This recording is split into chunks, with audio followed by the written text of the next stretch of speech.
Welcome to Real Conversations with Patricia Baranovsky-Schneider, the podcast that takes you on a journey around the world to meet some of the most inspiring and accomplished individuals. Discover their stories, uncover invaluable business lessons from their paths to success, and gain exclusive insights on how to apply their strategies to elevate your life.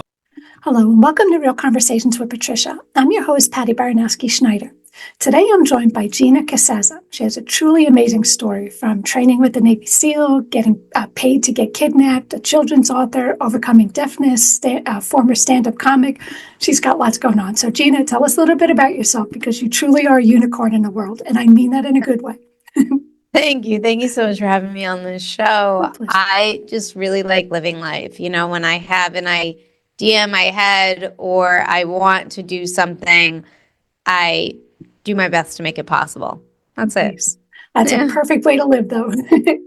Yeah. Now, your life is filled with unique challenges, like training with a Navy SEAL and regaining your hearing after 10 years. So what motivated you to keep pushing forward through the obstacles? So two totally different obstacles. One was a choice, one wasn't a choice. And I feel like life is like that, right? Where it's going to throw challenges your way that are out of your control.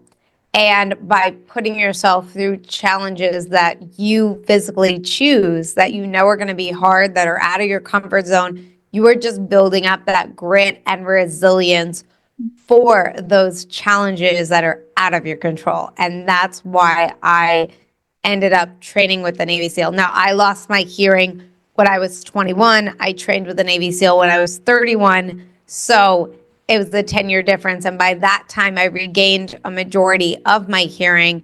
However, the lesson is still the same. You know, put yourself through the uncomfortable, do those challenges, because life's going to throw those challenges at you. And you will get through it. Like, no matter what, you are going to come out the other side of that challenge. However, it's the journey through the challenge that's on you. And if you are built to handle it, you have that grit, that resilience, and all that stuff that you've built up through the hard things that you've done, the journey is going to be a lot smoother than if you didn't have that grit and resilience and that stuff, you know, packed up for you. So, you know, it's how you're going to go through that journey. And I want to go through it as gracefully as possible, I guess is the best way to say it. Yeah. You know, it's funny because that's one thing, you know, I know the generations all change and evolve and all that good stuff, but you hear a lot of people talking about the younger generation because, you know, when we were kids, you know, even just a playground, we were on that, you know, metal slide where you got like third-degree burns going down, you know, all of this crazy stuff. And now when I take the grandkids to the park, they actually have swings with like almost like a roller coaster, you know, the thing to secure them in the swing. It's all cushion on the floor. And it's kind of like, but how are you preparing them for life? Because life isn't all cushions and you know, so I get it. It's kind of like, and trust me, I've gone through my share of hell and back, but it's like, that's what helps you get the strength and courage and determination to succeed. And you built on that as you go on. So I agree 100%. Unfortunately, I mean, I didn't throw myself intentionally into this crap, but life does throw a lot of curveballs at us. It does. It really does. Yeah. So now, from paying to get kidnapped in a civilian SERE course to conquering fears of snakes and sharks, what lessons have these unconventional experiences taught you about resilience and courage? So the big thing is that fear is our own creation, right? Because I might be scared of something that you're not scared of, right? Mm-hmm. So is there really a fear that is like it, or is fear really like just a made up thing, right? Because if we all have different fears, like, is it really real, or is it something that, you know, we just happen to create within ourselves? And so when I learned that, like Coach Mack used to talk about fears and he would say stuff like that. And it helped me to realize, like, okay, like, where did this fear come from? Why do I have it? And how can I get rid of it? Now, that doesn't mean I am going to, you know, walk through a pit with vipers, you know, like it just because I have this, I conquered a fear of snakes, you know, it doesn't mean I'm not going to scream if I turn around and there's a snake behind me that I didn't know. I jump over everything. Like if there is like the littlest thing just will make me a bit jumpy. And I know that, but that doesn't mean I won't tackle the fear head on, but I really believe in just acknowledging it and then allowing yourself to experience it, to realize like, okay, like it's not that bad. You're just creating, you're making it more, your imagination is more dangerous than the reality, right? And sometimes the reality might be way like for me being kidnapped, that's terrifying to me. I don't want to experience the real thing, right? But I decided to put myself through that because I wanted to at least experience it in a controlled environment to learn things from it and see how I would get out and prepare for it. It's like I am aware of it and I am prepared for it. And then some people argue like, aren't you manifesting it? And it's like, no, I'm just acknowledging it. I am being prepared for it. And then I am, going on with my everyday life and not letting it control me. But there are certain things that you learn through these experiences that translate to real life. And, when I was swimming in the water with sharks and in open water, no cage, I focused on my breath and I did like some humming to myself and counting and just really breathing because you can't move because, the sharks, they'll attack. And, you have to just be aware of, where they are and what's going on. And obviously, I'm not by myself in open water with 8 sharks swimming around me. There are a couple of guides, but in a way, still it's terrifying, right? But it's just, you learn to stay calm in something like that. You learn to, I looked at the shark and was like, what a magical creature. Like, how beautiful is this animal, right? And you don't realize that when you're in fear mode, right? Same thing with a snake. When I held the snake and I got to a point where I'm like really observing the snake, which to me was just hideous and ugly. And I don't know, they don't have legs. It's weird. But then you look at it and you're like, wow, like you are beautiful. Like you're beautiful. And, you can do that with anything, right? And when you can see it in that way and not be so feared for it, your perspective changes. Your perspective on the world changes. And then again, those lessons get translated into your life. The kidnapping thing, I learned teamwork. I learned, I learned social, situational awareness. I learned so many things that you might not learn or experience or really understand in the real world. And that, again, that translates to me in everyday life and, succeeding. So it's just putting yourself through the most uncomfortable situations also teaches you a lot about yourself. Like when I went into the kidnapping program, if I had to place a bet, and I'm not a betting person, but if I was to place a bet on me and you said, are you going to fight, flight, or freeze? 100% was on freeze. And I did not do that. I fought. So, that was interesting. Like I learned something about myself. And that's another thing is like, you look like with the sharks, I would 100% would have been on like flight, like, well, and yet I didn't, I was frozen, and I was like, I was aware of everything. I was able to stay calm when the shark was coming around me and all this stuff. So it's just interesting. You do learn a lot about yourself. I know that people don't want to do it. It's uncomfortable. It's weird. It's, but I just, why not? I mean, yes, there's obviously a bit of a risk. There's obviously a bit of danger. To me, that just makes it a little bit more fun. I went through something similar where I was terrified of heights. So I figured, okay, what better way to get over it? Jump out of an airplane. So I did a skydive. And I remember when I was doing it, it's funny how your mind thinks something different.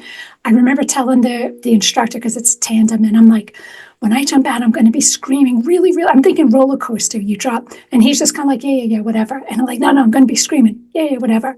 And then I remember jumping and I'm screaming. And then for a quick second, I was like, wait a second. you don't get that drop feeling at all. And then it's over so fast. And I was like, wow, I kind of need to feel that again. And became again. I became an instructor from it. But you do, it's just what you thought, wow. what you thought you would experience doesn't always mean that that's what it's going to be. And you do learn something about yourself. I learned a lot of things from that, but yeah, so I get it. Yeah, that's actually incredible, and what a great lesson, right? It's like I'm scared of heights, yet I'm going to do something that I'm scared of, and then it turns out that I'm going to I actually really like this, and I'm going to be an instructor. And who would have thought, right? If you didn't experience getting through that fear in the first place, or just experiencing that fear. Yeah, 100%. And tell us, what inspired you to write You Really Truly Do Belong? And how do you hope it impacts young readers and their sense of belonging? So training in the Navy SEAL program is what inspired that book. If I didn't train with them, I wouldn't have learned this lesson. It's a lesson that I've been searching for 31 years, and that's where I found it. The most unlikely of places. You can't see me, but I am 5 feet. At the time, I was under 100 pounds. I'm female, and none of those things remotely make you think Navy SEAL, right?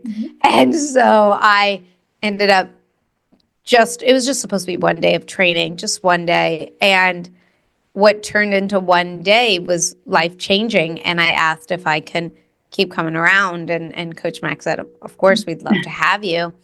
And it was a free program, so he could have said no, but he said yes and allowed me to come in, which changed my life because I trained with them for 2 months. And the first month it was all terrible. None of it was fun. However, it was a real big struggle the first month because I was not physical in any way, shape, or form. Like I had no muscle on my body. And I was a terrible runner. And running on soft sand, you're even more terrible. I'm terrified of the water. I mean, I couldn't even do a pull-up. Like I didn't fit in, right?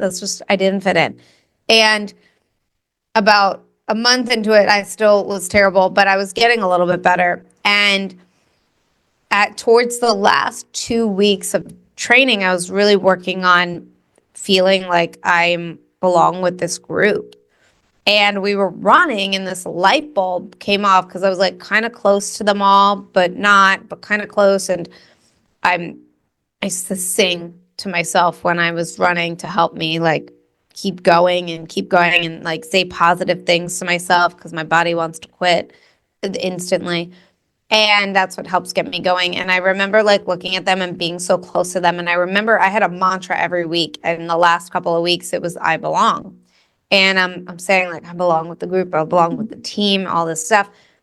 And as I'm catching up to them, I had this light bulb moment that was like, oh my God, I get it. I get what belonging means. And it's not about fitting in. Like it's not about fitting in because we trained on the beach in Santa Monica. It was this particular day. We did Sundays and Tuesdays, and so it was busy. People were always on the beach, especially on a Sunday morning. And you could spot me a mile away. First of all, you could spot us, okay? It's like there's 10 to 20 of us, okay? And we're all in the same uniform. We stand out, okay? And then you look at the group, and they all look pretty much the same, right? We're all almost the same height. They all have the similar builds. They look similar, right? They're all males. And then you see me, and your eye just automatically goes to the one that doesn't, what you think, belong, right? Doesn't fit in. And all of a sudden I go, oh, this is what it means. Like fitting in isn't about belonging isn't about fitting in, because fitting in is looking like everybody else or being on the same skill level as everybody else or having the same beliefs as everybody else, and we think the same and all that stuff, right? That's fitting in. We're fitting in with that group. But belonging means that you can show up as your authentic self, looking like you, thinking like you, being on your skill level, and still belonging there. And when I learned that lesson, it was like, oh my God, I need to write this children's book for 7-year-old me who longed to belong, because had I would have understood that, had I would have understood the impact of belonging, I don't think I would have had the social struggles that I had in my preteens, my teens, my college years, my young adult years. I mean, when you don't understand the message of belonging, it carries with you all the time. You're always in your head, I'm different, I don't fit in, like it's weird. And then when you understand the message of belonging, it's like, I'm okay with sucking. I'm okay with being on my level. I'm okay with thinking differently than you. I know that I still belong here and that I value me and that you guys are going to value me. So that's it. Like, you don't need that validation when you know that you belong. And so I wrote this book and I decided to write it through an alien. I named him Cosmo the Alien now. For book number 2, it's Cosmo. But this was just supposed to be one book, and then it ended up being successful where I'm making a second book. But Cosmo the Alien comes to Earth and is super excited, and then starts to feel like he doesn't fit in. But to him, in his mind, it's all about, I don't belong, I don't belong, I don't belong. And then he learns at the end of the book what it truly means to belong. You don't have to fit in to belong. It's all in your heart. And that message is just something that I'm so passionate about with sharing to the world. I then was like, I have to brand this alien. So I created like Cosmo the Alien, the YouTube channel where they sing about belonging, and it's Cosmo and Lincoln now. I have another character, and that's going to be in the second book. And we do that stuff. And then I go to schools and I do speaking events with teaching this message on belonging and feeling good enough and all that stuff. And then from there, I started a nonprofit for the schools that don't have the same opportunities like the other schools that can afford bringing in authors and stuff like that, because I just think the message of belonging is so important, and you're going to raise a generation of kids that have strong self-worth, self-confidence, self-esteem, and that's something that we struggle with in society. I mean, by the age of 9, your self-esteem completely tanks, and I don't know what it's like now as a kid, but mine was just, I was involved in so many things, and yet I was always so in my head. I was so hard on myself, and I was so judgmental. I'm thinking everyone's judging me, and none of that's true, but that's what you think, right? But I couldn't even imagine growing up in a social media age where, like, you're watching your friends, like, live this life that, social media, most of it's a lie, right? And you don't know that, or you're idolizing somebody that just is pretty and you're not feeling pretty, and and all this stuff, and you want to be like them, and it just erodes your self-esteem, right? So if we can teach this, before the age of 7, or in elementary school. I mean, even if we miss the boat and we teach it in middle school or high school, I mean, heck, I learned it at 31 and it changed my life. It changed the way I experience life and show up for myself. So I just think it's a universal message, and so many parents like comment and message me and say, when I read this book to my kid, like it changed me and impacted me. So I know it's a message that we all need to hear, but the earlier we could hear it, the better we will be at raising children that have a high self-esteem, self-worth, and self-confidence. I remember even with my kids growing up, like, I always said you now, like you say, with social media and AI, filters and all, that's not even what they look like. But I always used to say, you don't know what goes on behind closed doors, and I remember even as a teenager, like I had friends and my parents were very strict, and I was always like, I want to be like, live in their house. They just have so much and they get to do everything. And then as I get older and I'm having sleepovers and I'm like, wow, I mean, like my one friend, I always wanted to be like them and live in their house. The one kid committed suicide. The dad was an alcoholic. Mom was not, and it was like, wow, like you don't know this as a kid. You just assume, so it is, it is hard. But you kind of touch on this a little bit. I was going to say your nonprofit EmpowerLit, it focuses on bringing literacy to underserved schools. So it kind of touched on it, like what inspired you to start the initiative and what's been the most rewarding moment so far? So what started that initiative was moving down to South Carolina, because when I moved to South Carolina, the school system isn't like what it is up north, where they really, really, up north, I'm talking about, really emphasizes the arts. They really emphasize bringing in speakers and stuff to help inspire the children. And down in the Carolinas, it's not as emphasized. And I didn't realize that. I just thought everybody, I grew up on Long Island, and I grew up in an amazing, oh, no way, where? Well, I'm in Long Island now, Farmingdale. But I'm Okay, from wow. Manhattan. I taught I did a speaking at Farmingdale last year, Nice. at one of the elementary schools. And, Long Island is absolutely incredible. I grew up in Sayville. We have a planetarium in our middle school. I mean, it's incredible. And they have such an amazing school system. I remember when I was in elementary school, they brought Shel Silverstein to speak to the students. I still have his book that he signed.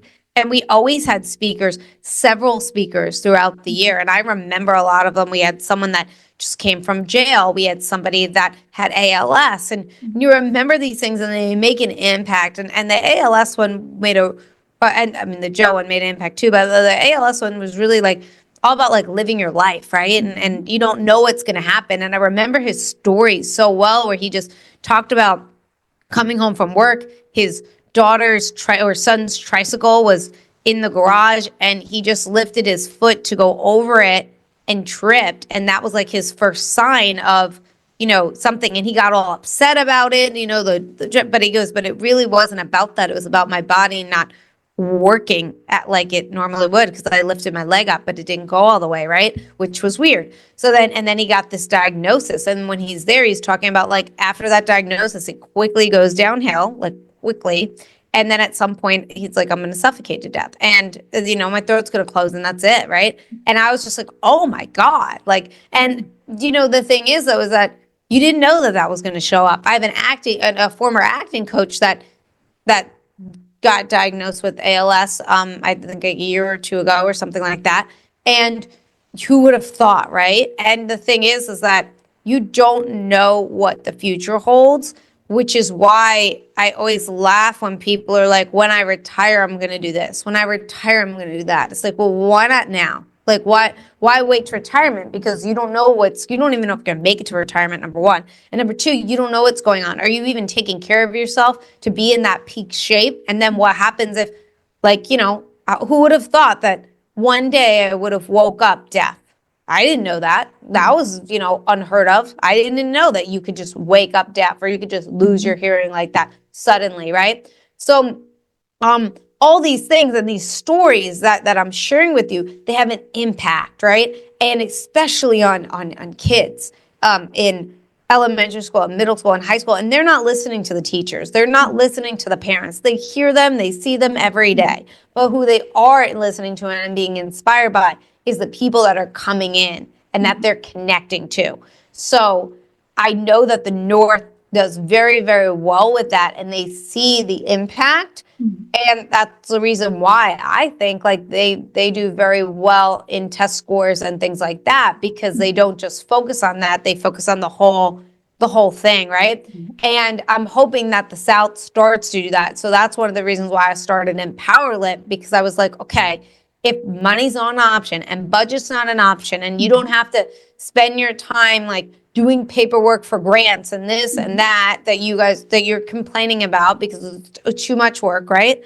What if my nonprofit can just come in and do what we do for the day, and we'll see how the kids respond. We'll see how the test scores go up. We'll see the impact really on it. And people were very open to it, and we're like, we love that. Yeah, for sure. And so that's what I started doing. This is my first year doing the nonprofit. March will be the first month, Read Across America month, where we really visit a couple of schools in the area that don't have this opportunity. So the nonprofit is giving that to them. So it's really, really exciting. And that's really where it came from. I had no idea, though, nonprofit is it's a lot of work, and everything is run off of donations. Everything's run off of funding and grants and donations from the people and fundraisers and all that stuff. And that's a whole, thing in itself. But the whole mission really is to get into the schools that do not have the resources or the funds or anything like that to impact the students that don't get what other schools get, and, you know, build self-esteem and self-worth through literacy. And you know, we do reading and writing activities based on self-worth, self-esteem. So like, that's my thing. Like, I don't just focus on one thing. I really focus on self-esteem building and belonging. And that's like the main thing. I think that if you can really get kids to understand that and have a high self-worth, like, the test scores will naturally go up because the kids want to do better. They want to take risks. They're not going to play it safe. You know, they're gonna, you know, soak in the information versus a kid that doesn't have any of that, right? So that's what I do. And then I do all of it through reading and writing. So that way they're also, you know, getting the best of both worlds. That's awesome. I mean, it's just really heartwarming that you actually care enough to do this because, you know, unfortunately in the world we live in, everybody doesn't, I just say we live in a world where nobody wants to do anything. They just want to make more money and nobody's putting forth anything unless it's what's in it for me. So having someone who just sees a need, trying to fill that void and doing it out of just the goodness of your heart. It's not coming out of your pocket. You're doing it and you're doing all the work to make it happen for these kids. I think that's totally incredible. Thank you. Thank you. I mean, the thing is, I will say it's, you know, getting out there and getting the funding and all that stuff that goes to it. I mean, whether we get it or not, if we have a school booked, we're showing up. You know, if we don't have the funds for it, we're showing up anyway because, you know, eventually the funds will come. But until then, I really want the kids to, I want them to experience an author visit, and I want them to, you know, really understand, like, I want them to be inspired by a story, you know? I mean, it is true though, because I remember I was in Manhattan growing up, but we didn't have many, but anytime somebody did come in, you are right. The teachers are like, yeah, whatever. But that person, you either connect with them or you understand, and it does leave an impact. So I agree 100%. Now tell us, how losing and regaining your hearing shape your perspective on life? And like, what advice would you give to others facing unexpected health challenges? Be your own health advocate. That's probably one of the best things that I could tell you. It's really, really challenging. I know when you are told something, doctors are very, they live in reality, you know, and I think that's great. You know, they give it to you straight and real, and that can be really, really hard. And with a strong mindset, and that's why in the very beginning when we spoke, I really put an emphasis on putting yourself through challenges, because you're learning to control you and you're learning to control your thoughts and your feelings and all that stuff. And when a doctor gives you a diagnosis that is not good and there is no cure, or there is no, you know, way you're ever going to do this or this again, right? You know, you have to have a little bit of hope. And the only way to really have that hope is through your own resilience, and because everyone else around you is, you know, and it's really easy to just give in and be like, okay, this is it. This is the diagnosis. All right, like, I'm never going to hear again in that ear. Okay. Like, and then just go on with your life, right? But I just didn't want to believe that. I don't know. I just was like, miracles happen every day. Why can't I be one, right? And I had a gentleman on my podcast. I just interviewed him. He shows up in a couple weeks, but Keegan Gill's his name. He was a fighter pilot, and he got ejected from the plane and broke the sound barrier, and, you know, ended up in the Atlantic Ocean. And for 2 hours, he was like pretty much drowning before he was rescued, and all of his limbs were ripped and he was bleeding and all this stuff. And then he wakes up and the doctor was like, you're never going to walk again. You know, you're paralyzed, you know, you're not gonna be able to move, like all this stuff. And he like held on to hope. And 2 years later, he was back to flying, right? And he exists, you know, just who would have thought when they said you're paralyzed, right? He's like, I'm not going to do that. And you just kind of visualize where you see yourself. And that's where that hope comes from. Now, I'm not into visualizing for manifestation because I'm for myself, I don't believe that if I sit there and visualize, something happening, that it's just going to happen without me taking action. I believe that if I visualize it, I'm holding on to that hope, I'm holding on to that belief, I'm seeing it, and then I'm taking action towards it, I'm going to achieve it. So I'm not like one of those people that's like, meditate on, money, and then a boatload of money is going to show up at my front door, right? So I believe in like taking action. So that's, what I did, and that's what he did, right? He talks about, visualizing it and then doing what you can to move yourself forward. And that's what I did, where I refused to, I heard them when they said, you're never going to hear again. I said, okay, hear you, but what can we do to possibly get me hearing again, right? And they're like, well, we could give you some steroids. And I go, okay, let's see how that works, right? Okay, well, what if that doesn't work? What can we do? Well, we could give you a hearing aid that's not really a hearing aid, because a hearing aid like amplifies sound, but and there's no sound to amplify because it says 0. But what they can do is give me like a hearing, a microphone in my deaf ear, and then a speaker in my right ear. And then, you'll be able to hear on both sides, even though, it's the hearing aid that's doing it for you, right? And I go, okay, what else can we do, right? What are some other things? Because I did that. I didn't love it. What else? And they're like, that's really it. And I go, okay, well, what can Gina do for Gina, right? And I'm like, okay, maybe I could take some hearing tests and see if like I could hear on my own, right? Maybe I can talk on the phone on that side. Just try and talk. Maybe I can change my diet so I do less inflamed food. Maybe there's inflammation in my ear that I can do. Maybe I can do some hot yoga and open up what's going on over there and do some stuff. So I just experimented with things. Oh, I heard essential oils do this. Maybe I can make myself a blend that I put on here. Oh, I heard NAC supplement does that, or CO, I forgot what it was called.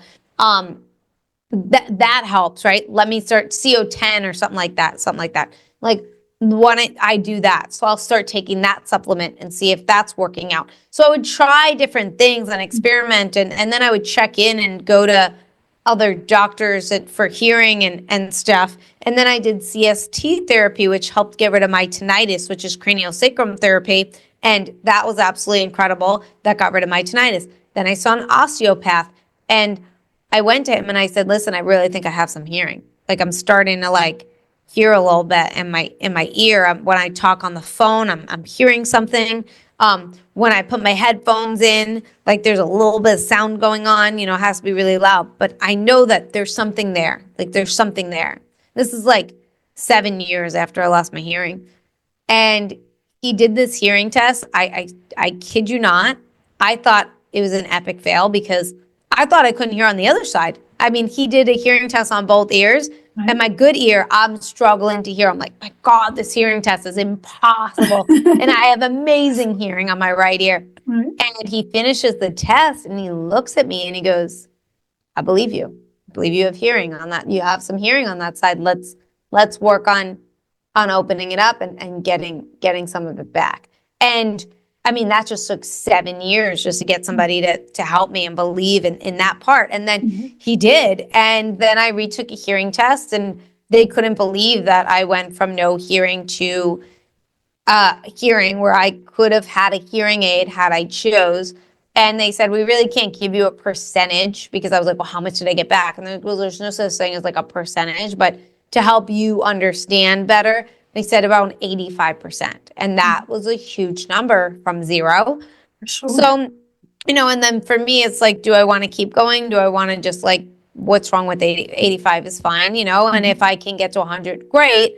But, in the meantime, but that was the thing. It's like, and I'm still doing it, not just with my ear, with my body. It's like, I'm still my own health advocate. I'm trying what works for me, and experimenting with all different things. And I think that we've gotten to a point where we trust the so-called experts, where we say that their word is like the gospel, right? And sometimes they just don't like, not everybody's the same. Not everybody's case is the same. All tests are different. All this stuff is, results are skewed and stuff like that. So, and also we've gotten to a point where health is a business. It's not about you and you getting better. It's about how much money I can make. So when you learn that, and which is really sad because they're taking an oath, but also like the way they're being taught is not, again, it's in a money based pyramid. So everything is all about giving. They're taught to give you drugs and to do this for it, and they're taught that these drugs are good for the people and stuff like that without them doing any research for it, right? And not knowing anything. So the thing is like, be your own advocate. Like when my dad was in the hospital, he was almost dying, and they had him on gabapentin, and I was like, that needs to go. We will not be on that. And they were like, wow, that's so good. And then when you talk to all these other people that's been on it and had all this stuff, you realize like, it's actually terrible for you. Like that's like one of the worst things to be on. And then they were giving him, he was also in there for diverticulitis. And then they gave him sandwich, and it had tomatoes on it with the seeds. And then it had, and the thing is, I'm not saying every doctor is like this, okay? But I'm just saying is that like, he's in here for this reason, and you're giving him that, and then you want me to trust you with him and his medication and all this other stuff. Like, I want to listen to you and hear you, but I need to come to my own conclusion. And if I am making the wrong choices for me, that's on me.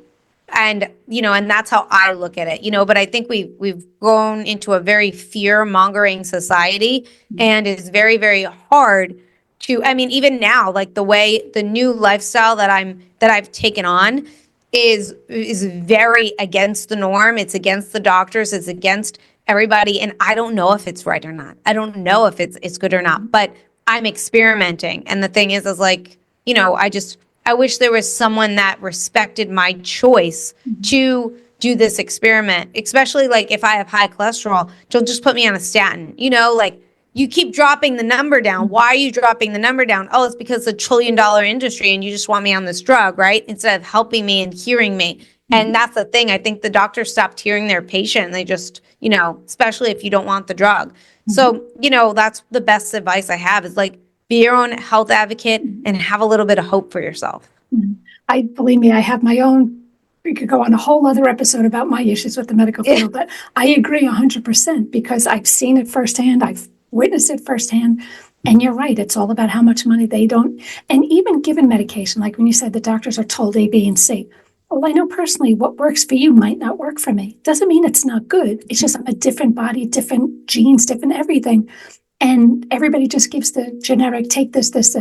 Like even I used to suffer crazy migraines. And I remember people saying, oh my God, you have to take this. That to me was like taking a Tic Tac. The one medicine that actually worked for me, turns out there was nothing wrong with it. The pharmaceutical company wasn't making enough money, so they took it off the market. You can get the prescription, and a compound lab could make it up for you. But I'm like, so now the insurance companies are dictating what I should take. Not, but that's a whole other story. But yeah, I get it. Yeah, I could go on all day. It drives me nuts, Yep. Yeah. Now, how has your experience as a stand-up comic influenced the way you connect with people through your speaking, writing, and filmmaking? Stand-up comedy is, oh gosh, what a rush. I love it. It's unlike anything else in the world. It's incredible. When I started out, into this, up until I stopped comedy, I struggled with connecting to the crowd. I was really good at the jokes and the laughs and the storytelling. I learned how to be a good storyteller through stand-up comedy. There is this particular formula that if you follow, you learn how to become a good storyteller, and that's incredible. And I really learned a lot from that. The one thing that I learned as towards the end of stand-up comedy when I was leaving was talking to the people, because I would get nervous because I was like, I don't have a joke for everybody. I'm supposed to always be funny. then you realize, like, just by listening to people, like, they're a joke in itself. And I don't mean I mean, they say funny things, and they kind of, like the stuff that they give back to you, and just answering the questions is just golden, right? But sometimes I would get so scared. I would get so scared of connecting to the crowd because, it could go either way, and that's the thing with stand-up comedy. You learn to take risks, and you learn to fail in front of tens to hundreds of people. And you develop so much grit and resilience from that. I mean, I'll never forget this. My first show I did on Long Island, and I was crushing it in LA, crushing it. I opened for Nick Swartz, and I did a show with Whitney Cummings. I was crushing it. And I was only 3 or 4 months into my stand-up journey. And I go to Long Island, super excited to do this show. 30 of my family is in the audience, and 4 drunk girls were just heckling me in the front row, really being mean and heckling me the entire time. My family, not my parents, my cousin's fiance was sweating for me. My uncle was like, oh my God, if that was my kid, I'd be standing up because I'd be standing up and yelling at the people. My parents were not like that. My parents were the type of parents that if you are struggling, they will step back and have you figure it out. Now, if I would have called and asked for help, they would happily step in. But they were the type of parents that wanted they knew that they weren't always going to be there to save me, right? So and as hard as that was to watch me up there, they had to see, the best thing they could have ever done for me was to let me get through it, right? And not fight that battle. And I bombed, and then the next day I had to fly out to LA, and I had a show booked that night, and I did that show. And it was funny though, because a lot of people are going to quit comedy. And I said, after one night of bombing, no, and they go, but to do that in front of 30 family members, the first time seeing you do comedy, especially after you've been doing so well, especially it's the family, it's different instead of being in front of strangers. But again, you learn grit, you learn resilience, and I got through it. It was the longest 8 minutes of my life, but, and I still think back to that moment, but you have those, and it translates to me in business and speaking and being an author and all that stuff. It's failure is going to happen. How are you going to handle it? And stand-up comedy was the best place to experience that. That's amazing. It is true, because in the world we live in, you can't please everyone all the time, regardless. And there are some people, no matter, you could be the greatest in the whole wide world, and they're going to pick out things. And it's really, can't you just be, I always just say, I wish I could be perfect like you, but it's just, but I'm glad you were just basically just said, moving on. Moving on. Yeah. That's all. With so many accomplishments already under your belt, what's next for Gina Casazza? Are there any new projects, books, or challenges that you're excited to tackle? Second book coming out with Cosmo the Alien. It's going to be called You Really Truly Are Enough. So, following the theme of You Really Truly. So this one is You Really Truly Are Enough. That should be coming out this summer or fall. It's being illustrated right now. I'm working on building the YouTube channel for Cosmo the Alien and getting that brand out there and songs and stuff like that. Building the nonprofit, getting the donations and the funds to keep it going and running. Next year, I'm hoping to visit 30 schools with the nonprofit. So, just letting people know that we exist so they can give donations to Empower Lit. And I do have a business aside from my acting and speaking world. I do have a plushie business, and I'm in a rebrand phase, but I'm hoping that by this summer it'll be launched and ready to go. I can't give the name just yet, but yeah, I'm moving into that world while I do this stuff, and it's just, again, what a fun ride, right? Nice. Now, how can people get a hold of you, learn about you, buy your books, and all that good stuff? GinaCasazza.com, best way to get a hold of me. EmpowerLitNonprofit.org is the best way to learn about EmpowerLit. And yeah, reach out, any questions, anything that anyone, wants to ask or, mentorship on. I'm happy to assist in any way I can. Awesome. Well, thank you again for being on the show. Again, that was Thanks Gina for having me. Casazza. So thanks for listening to Real Conversations with Patricia. Never miss an episode by subscribing to the channel. So thank you again.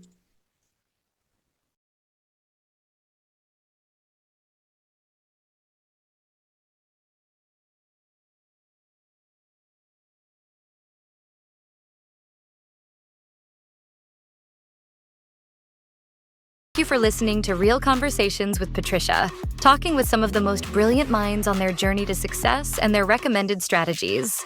Please leave your feedback and visit pristineadvisors.com to get the latest and greatest business advisement on the planet. Feel free to let me know your thoughts, suggestions, and anything else you'd like me to cover. Together, we can make success happen for all.